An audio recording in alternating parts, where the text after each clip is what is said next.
Here's the Mobile Burn web page, our mobile version of it. You can see we've got a multi-touch zooming support as well as the on-screen controls.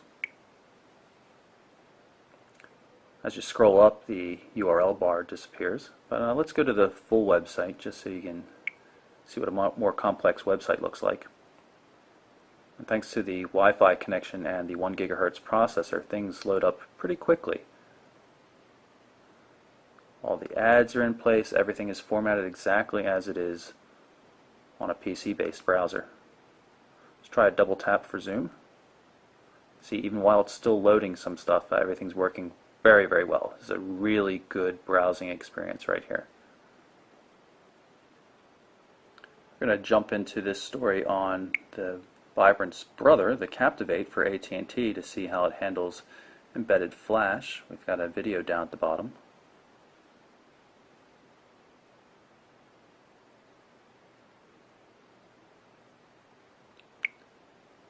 And it's going to pull it up in the built-in YouTube client. We'll take a look at that quickly. Hey everyone, this is Todd Hazelton with MobileBurn.com, and today we're checking out the text popping up due to the video. Really good quality. This is with the 720p. It's worth pointing out that when you double tap to intelligently zoom, text rewraps so as you can read it. You'll notice that I can still read everything, and it wrapped it around the ad. Really works quite well. I'm going to show you that you can pull up multiple windows here. It's not going to be able to get to the T-Mobile page here because we're over Wi-Fi connection right now. I'll pull up YouTube.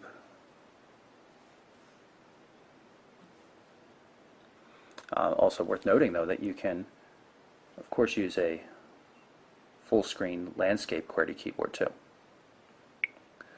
We'll bring up the YouTube page, and this is the new HTML5 version that YouTube just rolled out. I'm going to switch over to the non-mobile version so you can see what it looks like. Everything looks quite nice. It's a really good browsing experience.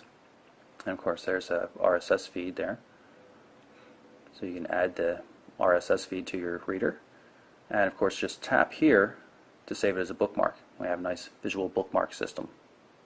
Let's take a look at some of the Samsung widgets that are included. Number of different things here. Let's pull up the weather clock. And I'm going to say Trenton. That's the nearest. And you can see how inaccurately I was swiping through there, and it still worked quite well on the swipe system. Really nice text input. Once you a little bit of a learning curve to it, but once you make that commitment to it, it's well worth it. See if we can find another empty panel here and install something else.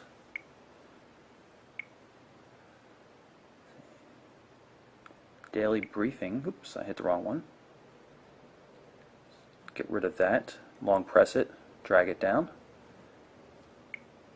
Go back and I'll put daily briefing in. Daily briefing has been seen on a number of other Samsung devices, feature phones and smartphones alike. You can get stock quotes, AP News, and weather all in a nice little application. It also pulls in information from your calendar. This, of course, being the calendar. This is mixing my Exchange stuff along with some test Google stuff. So you can see my wife was getting an estimate on some damage on our car. And then there's also sample events, a multi-day event here, and another recurring event here coming from Gmail.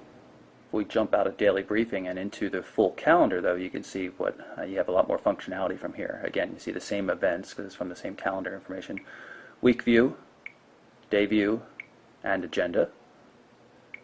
You can also configure which accounts you want to show up in the calendar, and I just turned off my Exchange data, so you can see it's no longer that Audi appointment that was listed for today before. I've loaded the camera here so you can see how it works. It's a 5-megapixel camera. No shutter button, which I find a little bit annoying, so you tap on the screen to tell it where to focus and then press the on-screen shutter button right here to take your photo. Fair number of settings. See, 5 megapixel here. A lot of different options.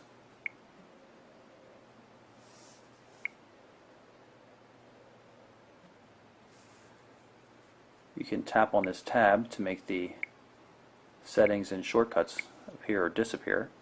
Let's go into camcorder mode here and make sure we're recording at the appropriate resolution. I'm going to go to 720p HD video.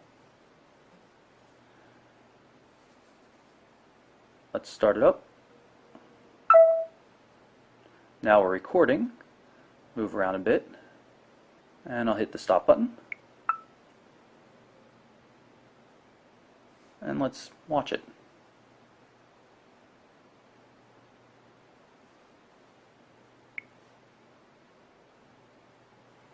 Now we're recording. Move around a bit, and I'll hit the stop button.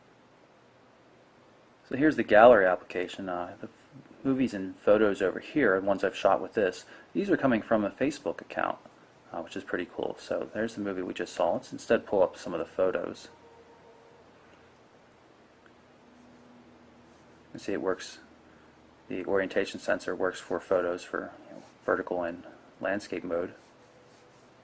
One of the things I want to show you is that the importance of the focusing system. You can see in this picture right here, the buckyballs are in focus, whereas the car is not. It's because I tapped on the buckyballs when I was taking the photo. In this one, however, the buckyballs are out of focus because I tapped on the car, which is now in focus. So while I still prefer a hardware shutter button, there are definitely situations where this comes in handy, this touch to focus. And there are a lot of other features in the camera like smile detection and things like that. And you also have multi-touch zooming controls just like you do in the browser and other places.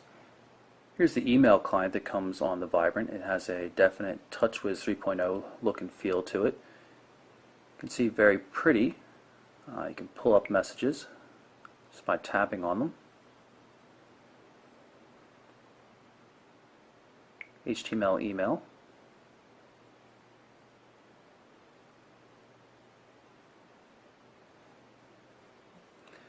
And this is an Exchange account, and I'm going to show you that you can easily switch to different folders just by scrolling across the top. While the prior email application handles all different types of accounts, IMAP, POP, Exchange, the Gmail client works separately from all the rest. And you can see this is the inbox here. I'm going to long press on this message from Ryan and mark it unread, just so you can see what kind of things we have access to. You can star message.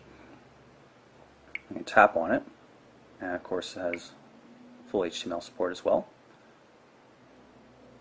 Support for multiple Gmail accounts here. You can switch to them just by hitting the menu button and hitting the Accounts button. This is the music player on the Vibrant. Does not appear to have MTP compatibility, or at least not full compatibility. I'm not getting album art in general when I'm syncing. Do get a few songs that sync with album art. I imagine it depends on where the source was purchased. This was bought on Amazon MP3 at one point in time, so that's probably why it works that way. If you go into landscape mode, we should have a different view.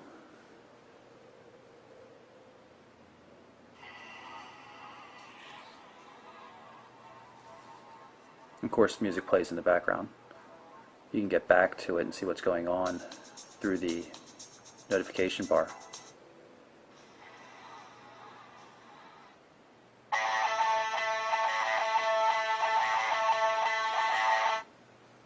I'll attempt to peel off the back of the device.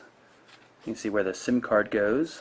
Here's the micro SD card slot, 2 gig card included, 16 gig built into the device though. And of course the 1500 milliamp hour battery. It's good for over 6 hours of talk time. Vibrant weighs about 120.5 grams, 4.2 ounces give or take. Not too bad whatsoever. Currently comes with Android 2.1. It's upgradable to 2.2. Samsung has not said when we're going to see a Froyo update though. So that's the Samsung Vibrant for T-Mobile USA. It's a really nice Android 2.1 powered smartphone. Fast processor, gorgeous display, and you might be surprised to hear me say this, but I really like TouchWiz 3.0. I think it adds a lot to the device. It's a different thing than Sense. It's not as polished maybe, but I really like what Samsung's been doing with the UI in general. The device has good features, comes with Avatar preloaded. You've got Wi-Fi with DLNA support, HSPA data, 7.2 megabits per second. Really, really good quality device. $199.99 with contract on T-Mobile USA. And again, that's the Samsung Vibrant. I'm Michael Orl for MobileBurn.com.